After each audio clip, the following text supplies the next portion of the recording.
ಖಾಸಗಿ ಏಜೆನ್ಸಿಗಳ ದರ್ಬಾರ್ ವಿಶೇಷ ಕಾರ್ಯಕ್ರಮಕ್ಕೆ ಸ್ವಾಗತ. ನಾನು ನಿಮ್ಮ ರಮೇಶ್ ಹಿರೇಜಂಬೂರು.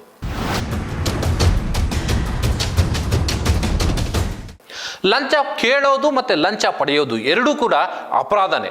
ಆದರೆ ಇದ್ಯಾವುದೂ ಕೂಡ ನಮಗೆ ಅನ್ವಯಿಸೋದೇ ಇಲ್ಲ ಅಂಥೇಳಿ ಇಲ್ಲಿ ಕೆಲವು ಪಾಪಿಗಳು ಸಿಕ್ಕಷ್ಟು ಹಣ ಪೀಕ್ತಾನೇ ಇದ್ದಾರೆ.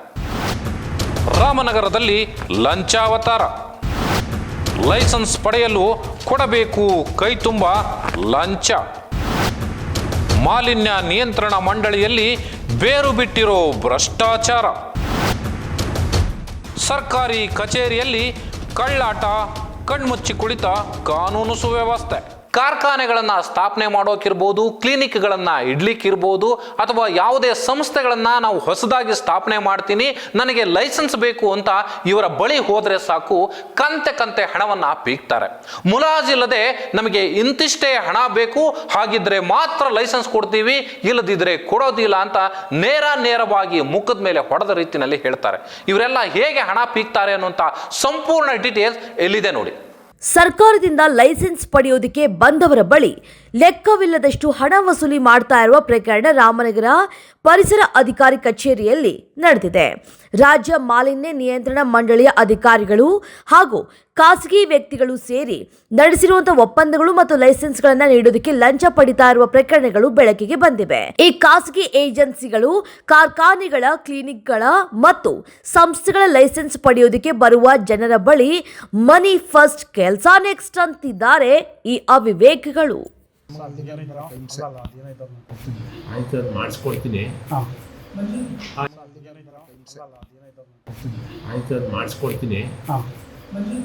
ನೋಡಿದ್ರಲ್ಲ ವೀಕ್ಷಕರೇ, ಸರ್ಕಾರಿ ಸಂಬಳ ಪಡೆದು ಗಿಂಬಳದ ಆಸೆಗೆ ಕಂಡವರ ಬಳಿ ಹೇಗೆ ಕೈ ಚಾಚ್ತಾ ಇದ್ದಾರೆ ಅಂತ.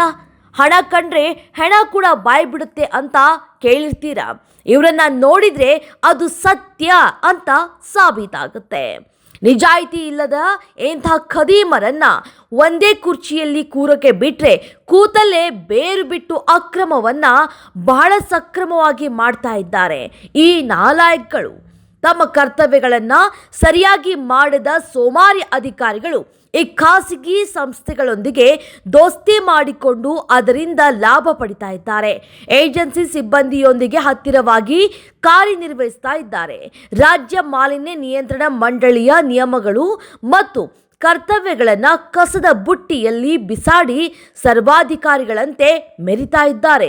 ಲೈಸೆನ್ಸ್ ಪಡೆಯೋದಕ್ಕೆ ಬರುವ ಜನರಿಗೆ ತೊಂದರೆ ಕೊಡೋ ಹಣದ ನಶೆ ಹತ್ತಿರುವಂಥ ಇಂಥ ಅಯೋಗ್ಯ ಏಜೆಂಟ್ಗಳನ್ನು ಮತ್ತು ನಾಲಾಯಕ ಅಧಿಕಾರಿಗಳನ್ನು ಮೊದಲು ಅಮಾನತುಗೊಳಿಸಿ ಕಾನೂನನ್ನು ಕಾಪಾಡಬೇಕಾಗಿದೆ.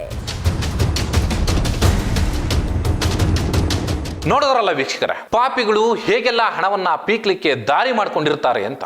ಇಂತಹ ಪಾಪಿಗಳಿಗೆ ಸರ್ಕಾರ ನಿಜಕ್ಕೂ ಕಡಿವಾಣ ಹಾಕುತ್ತಾ ಅನ್ನುವಂಥದ್ದನ್ನ ಕಾದು ನೋಡಬೇಕಾಗಿದೆ. ಇದು ಈ ಹೊತ್ತಿನ ವಿಶೇಷ. ನೋಡ್ತಾ ಇರಿ ಪ್ರಜಾಧ್ವನಿ ಟಿವಿ. ನಮಸ್ಕಾರ.